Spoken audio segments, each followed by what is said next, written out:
Assalamualaikum warahmatullahi wabarakatuh. Perkenalkan, nama saya Fieda Febriana. Saya dari Universitas Islam Negeri Sunan Gunung Jati, Bandung. Di sini saya akan mempresentasikan hasil karya ilmiah saya yang berjudul Dampak School from Home terhadap perkembangan sosial emosional anak pada masa pandemi COVID-19. Nah, pada akhir tahun 2019, negara Indonesia itu dikejutkan adanya virus corona yang meresahkan rakyat Indonesia. Nah, virus ini tuh dinamakan COVID-19 karena datang pada tahun 2019 yang makin lama semakin menyebar ke berbagai negara, terutama negara Indonesia. Nah, virus COVID-19 ini dapat menularkan melalui kontak langsung dengan seseorang yang terpapar COVID-19 melalui hembusan nafas, bersin, batuk, dan bersentuhan atau menyentuh benda yang sudah terlebih dahulu disentuh oleh seseorang yang terpapar COVID-19. Pemerintah Indonesia itu menghimbau masyarakat untuk menerapkan social distancing dan physical distancing.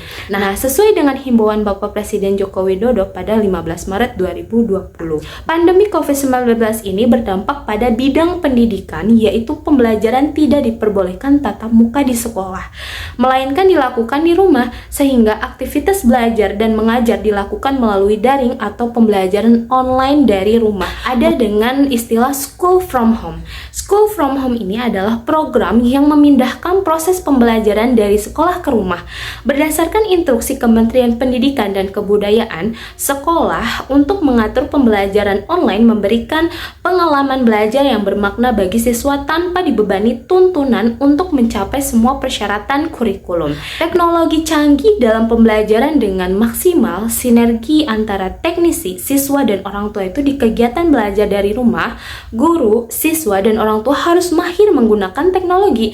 Guru dan orang tua itu menjadi lebih kreatif, membuat konten yang menarik dan bermakna dan kegiatan belajar untuk anak-anak. Salah satu peraturan dari pemerintah ini adalah untuk menjalankan karantina mandiri atau tidak berpergian jika tidak penting. Tapi jika semua kegiatan hanya dilakukan di rumah saja, juga akan bisa berdampak menimbulkan psikosomatis, yaitu gangguan fisik yang disebabkan oleh faktor kejiwaan dan tumpukan emosi yang dapat menimbulkan guncangan dalam diri seseorang di masyarakat, seperti kecemasan, stres, kemudian lingkungan sosial yang banyak mempengaruhi pikiran negatif seperti berita hoaks dan lain sebagainya. Analisis mengenai berkurangnya kemampuan sosial emosional anak dengan berbagai sebab sudah banyak dilakukan oleh penelitian terdahulu. Namun, analisis berkurangnya kemampuan sosial emosional anak yang disebabkan oleh pembelajaran daring karena adanya pandemi COVID-19 itu belum banyak dilakukan. Oleh karena itu, dilakukannya penelitian ini dengan tujuan untuk mengetahui bagaimana pembelajaran daring berdampak pada perilaku sosial emosional anak. Yang pertama yaitu anak kurang bersikap kooperatif. Penurunan sikap kooperatif pada anak ini kemungkinan terjadi karena selama daring anak tidak dapat melakukan interaksi sosial dengan temannya dan orang lain. Dalam proses pembelajaran di rumah, anak mengalami kurangnya sikap kooperatif yang biasanya terlatih di sekolah, dan pada masa lalu diharuskan pembelajaran daring. Sikap kooperatif pada anak itu sedikit berkurang. Anak-anak yang mengikuti program homeschooling mengalami perkembangan sosial yang kurang baik. Juga beberapa aspek seperti kurang dapat menerima keragaman atau multikultural dan juga memiliki toleransi yang rendah kepada orang lain. Kemudian yang kedua adalah anak kurangnya bersosialisasi. Dalam proses pembelajaran di rumah, anak-anak itu tidak bertemu dengan teman sebayanya dan tidak bertemu dengan teman-teman yang lainnya di sekolah, sehingga anak mengalami kurangnya bersosialisasi dengan orang sekitar atau teman sebaya. Nah, perkembangan sosial emosional ini merupakan perkembangan tingkah laku pada anak di mana anak diminta untuk menyesuaikan diri dengan aturan yang berlaku dalam lingkungan masyarakat. Anak dapat mengembangkan minat dan sikapnya terhadap orang lain, dan sebaliknya, aktivitas yang terlalu banyak didominasi oleh guru akan menghambat perkembangan sosial emosional anak. Dari sisi sosial emosional, kegiatan bermain dalam melatih anak itu dapat memahami perasaan teman lainnya. Konflik dalam interaksi keduanya akan membantu anak dalam memahami bahwa yang selain dirinya itu yaitu teman yang memiliki cara pandang yang berbeda dari dirinya.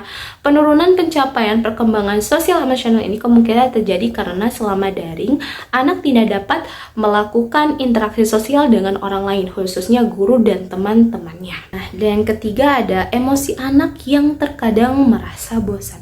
Tanpa disadari, anak itu akan merasa bosan bila terus-menerus berada di rumah dan melakukan kegiatan atau aktivitas di rumah untuk mencegah penularan COVID-19.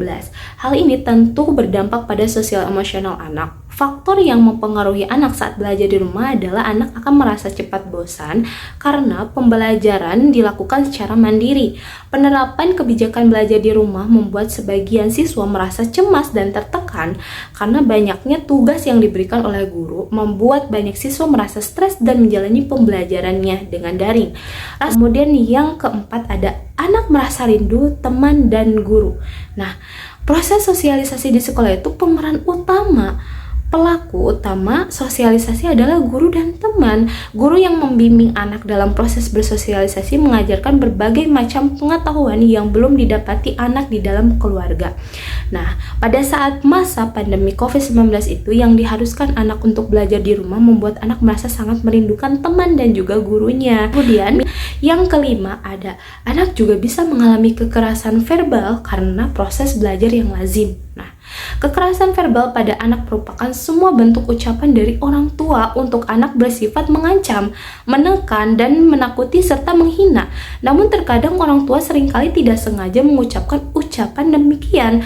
Tanpa disadari, orang tua pernah melakukan kekerasan terhadap anak, yaitu kekerasan verbal atau kekerasan yang dilakukan lewat kata-kata yang menyakitkan yang bermakna melecehkan kemampuan anak, mengecilkan arti anak, kemudian memberi julukan negatif kepada anak, dan memberikan kesan bahwa anak tidak diharapkan akan memiliki dampak jangka panjang terhadap perasaan anak dan dapat mempengaruhi citra dirinya. Banyaknya orang tua yang selama pandemi mendampingi anak untuk belajar itu atau mengerjakan tugas dari sekolah, tak sadar orang tua seringkali marah jika anak belum bisa. Hal ini membuat anak merasa takut. Verbal abuse atau dianggap sebagai sesuatu yang lazim. Namun di balik itu semuanya, sebenarnya verbal abuse ini memiliki dampak yang sangat negatif bagi anak. Di antaranya anak kurang peka terhadap perasaan orang lain, perkembangan terganggu, agresif, gangguan emosi, kepercayaan diri akan turun menjadi penyebab bunuh diri dan menciptakan lingkaran setan kekerasan verbal dalam keluarga. Bahkan semakin tinggi kekerasan yang diterima dapat menyebabkan ingatan berkurang. Kekerasan verbal terhadap anak itu dapat menumbuhkan sakit hati hingga membuat mereka berpikir seperti yang kerap diucapkan oleh orang tuanya. Maka dari itu, dari sekian pembahasan yang telah saya sampaikan, dapat disimpulkan hasil penelitian ini tuh menunjukkan bahwa pembelajaran daring berdampak pada perilaku sosial emosional anak sebagai berikut. Anak kurang bersikap kooperatif, kurangnya sikap toleransi, kurangnya bersosialisasi dengan teman karena terbatasi adanya belajar di rumah. Nah, emosi anak yang terkadang merasa bosan dan sedih, anak merasa rindu dengan teman dan guru, serta anak juga tercatat mengalami kekerasan verbal karena proses belajar yang lazim. Hasil penelitian itu dapat dijadikan referensi untuk mengevaluasi pelaksanaan pembelajaran daring atau belajar dari rumah.